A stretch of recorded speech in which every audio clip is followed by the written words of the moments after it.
warahmatullahi wabarakatuh. Alhamdulillahirrabbilalamin. Wabihi nasta'in ala umurid dunya waddin. Wassalatu wassalamu ala asyrafil anbiya wal mursalin wa ala alihi wa sahbihi ajma'in, amma ba'du. Yang saya hormati Rektor UI DBC Bapak Dr. Haji Oman Faturrahman MA. Yang saya hormati dosen pengampu Bapak Dr. Kiai Haji Abdul Hayy Imam MAG. Yang saya hormati pula Bapak Imam Sibaweh sebagai Ketua Yayasan Al-Kautsar, yang menjadi narasumber kita pada hari ini, dan teman-teman mahasiswa yang berbahagia. Puji syukur kita panjatkan kehadirat Allah Subhanahu wa Ta'ala. Sholawat serta salam semoga tetap tercurah limpahkan kepada junjungan kita Nabi Muhammad SAW. Jadi pada kesempatan kali ini saya ditemani oleh Bapak Imam Sibaweh sebagai Ketua Yayasan Al-Kautsar dalam wawancara hari ini untuk memenuhi tugas UAS mata kuliah Masail Fiqhiyah yang diampu oleh Bapak Kiai Haji Abdul Hayy Imam MAG. Langsung saja pertanyaannya ya Pak ya.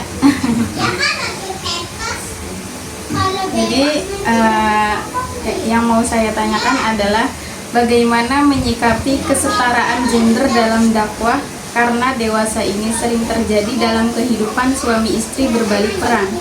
Misalnya istri bekerja keras sementara suami seakan-akan melepaskan kodrat kewajibannya. Mohon pencerahan dan wawasannya Pak. Oke. Terima kasih Nok yang datang ke sini untuk mewawancarai saya terkait dengan kesetaraan gender. Jadi kesetaraan gender itu suatu keniscayaan yang terjadi di hampir seluruh belahan dunia, termasuk di kita, bahwa kesetaraan gender ini menjadi bagian yang sangat urgen, penting bagi kehidupan. Karena tidak bisa dihindari bahwa setiap orang itu memiliki perasaan yang sama, keinginan yang sama, cita-cita yang sama. Dalam persoalan kepemimpinan misalnya, itu tidak ada halangan bagi seorang perempuan untuk menjadi pemimpin. Dalam kepemimpinan bangsa, pemimpin negara, pemimpin suatu kerajaan, pemimpin suatu wilayah. Bahkan memang tidak bisa dihindari. Ada suatu kalimat yang menyatakan la yufliha qaumun walau amara imratan misalnya, bahwa tidak akan bahagia suatu kaum kalau urusannya itu diberikan kepada perempuan. Itu dalam kaidah nahwu itu kan kalimat lan itu menunjukkan la ta'bidan nafi wa la ta'kidahu. Artinya bahwa keabadian ketidakbahagiaannya suatu kaum itu tidak abadi. Artinya peluang besar bagi seorang pemimpin perempuan itu untuk menjadi pemimpin. Artinya punya hak yang sama di dalam mengurus negara ini. Siapapun dari kalangan perempuan bisa berwenang untuk menjadi pemimpin dalam persoalan kepemimpinan, kebangsaan, kekuasaan, dan kenegaraan. Oke, itu yang pertama. Dalam persoalan rumah tangga, kodrat laki-laki itu bertanggung jawab terhadap keluarganya, dan kodrat perempuan adalah menjaga rumah tangganya agar tetap harmonis. Kebahagiaan rumah tangga itu, bagaimana bangunan di dalam rumahnya itu tergantung dari seorang istri. Maka sepantasnya yang paling ideal, istri itu bertanggung jawab di rumah untuk menjaga rumahnya dan anak-anaknya. Suami bertanggung jawab bagaimana nafkah itu bisa secara rutin, secara terus-menerus, secara kontinu untuk bisa bertahan di dalam ekonominya. Jadi kalau misalnya sekarang dibalik, apakah kemudian diperbolehkan dalam persoalan keagamaan seorang perempuan bekerja menggantikan posisi seorang laki-laki?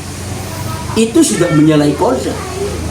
Karena pada dasarnya laki-laki itu yang bertanggung jawab, bukan perempuan yang bertanggung jawab. Tulang punggung itu adalah miliknya laki-laki, bukan miliknya perempuan.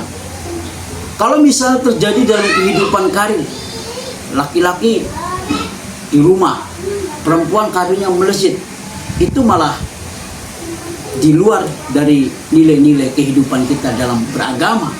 Artinya bahwa penting bagi seorang laki-laki untuk bertanggung jawab, tetapi kalau misalkan tidak memungkinkan, single parent misalnya, ini kan beda lagi.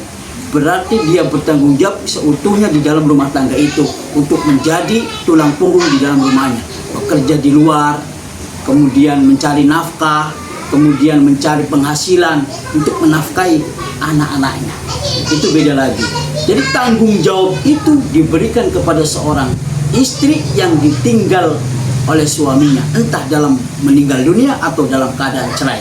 Tanggung jawab itu ada di istri untuk mengurus anak-anak.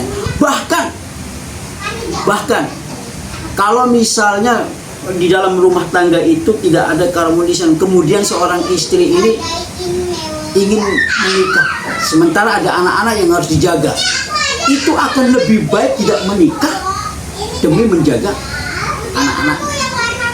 Jadi menurut saya, kalau misalnya kondisinya terpepet, kalau dibalik itu sudah menyalahi kode. Terpepet artinya bahwa seorang suami sudah tidak bisa menafkahi dalam kondisi sakit atau apapun itu bisa.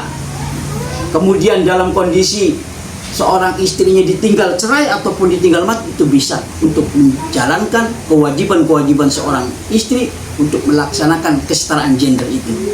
Jadi kesetaraan gender itu tafsil menurut saya, tafsil, terperinci, tergantung situasi dan kondisi. Kalau utuh rumah tangganya, tetap tulang punggung di dalam rumah tangga itu adalah suaminya, dan istri berkewajiban untuk menjaga rumah dan anak-anaknya. Mungkin itu saja yang bisa saya sampaikan. Ada lagi? Sudah cukup, Pak. Terima kasih banyak, Pak, atas jawabannya. Ya maksudnya jelas banget lah. Alhamdulillah, terima kasih banyak ya, Pak, sudah memberikan pencerahan, wawasan baru Sama-sama. untuk saya pribadi. Mudah-mudahan untuk bisa bermanfaat untuk teman-teman sekalian juga. Ya alhamdulillah, ya udah sudah sampai sini saja. Wallahul muwaffiq ila aqwamit thoriq. Wassalamualaikum warahmatullahi wabarakatuh. Waalaikumsalam.